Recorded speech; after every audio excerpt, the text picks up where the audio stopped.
बात पूछती हूँ और ये बात कई बार आप पे आरोप लगे हैं कि आपका जो मॉडल है चुनाव जीतने का वो ये है कि फ्री बिजली, फ्री पानी। You are somebody who understands numbers. आप इंडियन रेवेन्यू सर्विस में रहे हैं, नंबर्स आपको पता है, टैक्स कलेक्शन कैसे होती है, टैक्स की रिक्वायरमेंट किन चीज़ों के लिए होती है।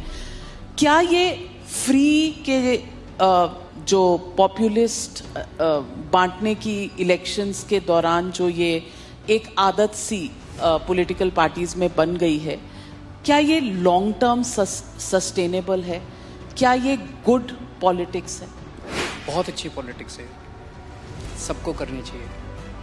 मैं आपको बताता हूँ क्यों। इसकी इकोनॉमिक्स भी समझाता हूँ आपको और इसकी पॉलिटिक्स भी समझाता हूँ आपको। सबसे पहली बेसिक बात, इन सारे मंत्रियों को और इन सारे एमएलएज को बिजली फ्री मिलती है। इनको जब बिजली फ्री मिलती है तो उसको फ्री भी नहीं बोलते, और जब जनता को, इनको 4-4 हज़ार यूनिट बिजली फ्री मिलती है महीने की, और मैं जनता को 200 यूनिट फ्री बिजली देता हूं तो इनको सबको तकलीफ होती है। क्यों? अगर इन मंत्रियों को जो फैसिलिटी मिलती है मैं अपनी जनता को देना चाहता हूं तो इनको क्यों तकलीफ होती है? इन सारे मंत्रियों को और एमएलएज और एमपीज का सारा इलाज का खर्चा फ्री है। कोई बीमार हो जाए इनके घर का सारा फ्री है। तो अगर मैंने अपने दिल्ली के लोगों का इलाज फ्री कर दिया तो इनको क्यों तकलीफ होती है? जो जो चीजें इन मंत्रियों को और इन संतरियों को मिलती है मैं अपने लोगों को देना चाहता हूं, नंबर 1। दूसरी चीज, अगर मैं, एक समय था जब मैंने सुना था कि राजनीति के अंदर एक समय था जब फ्री बांटते थे, और फ्री बांटने का पैसा कहां से आता था? सरकार लोन लेती थी और लोन लेके उस पैसे से फ्री बांटते थे। That is not good economics. अगर मैं, आपके पास जो पैसा है उस पैसे से, उसमें आपके टैक्स नहीं बढ़ा रहा, टैक्स उतना ही है, मैं घाटे में नहीं। आज दिल्ली सरकार पूरे देश में अकेली सरकार है जो फायदे में चल रही है, घाटे में नहीं चल रही। सीएजी की रिपोर्ट है 2019 की, उस रिपोर्ट में लिखा है हमारी सरकार बनने के पहले दिल्ली सरकार घाटे में चलती थी।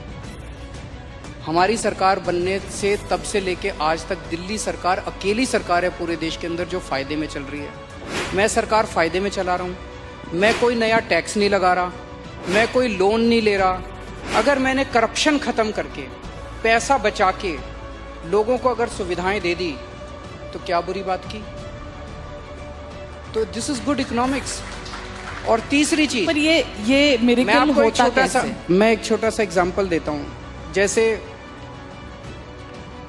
ये फ्री दवाइयों वाला कैसे सिलसिला चालू हुआ, ये बड़ा इंटरेस्टिंग है। हमने एक फ्लाईओवर बनवाया, उस फ्लाईओवर की 325 करोड़ रुपए की एस्टिमेटेड कॉस्ट थी, वो शायद 200-250 करोड़ रुपए में बन गया, तो 125 करोड़ रुपए उसमें बच गए। कैबिनेट मीटिंग चल रही थी, हम लोग डिस्कस कर रहे थे, तो पता चला कि ये 125 करोड़ रुपए बच गए। हम ये डिस्कस कर रहे थे इस पैसे को कहाँ इस्तेमाल करें। तो मैंने कहा अगर हम सबका इलाज फ्री करना चाहें तो कितना खर्चा आएगा? So after 2-3 days they got back to me, they said 300-350 crore. So मैंने कहा ठीक है, इतना तो हम फ्लाईओवर बनाने में ही बचा लेंगे, इतना का पैसा। तो अगर मैंने फ्लाईओवर बचा के लोगों का इलाज फ्री कर दिया तो क्या बुराई है? मैंने सुना था कि एक मुख्यमंत्री हैं शायद गुजरात के, उन्होंने अपने लिए एक जहाज खरीदा 190 करोड़ रुपए का।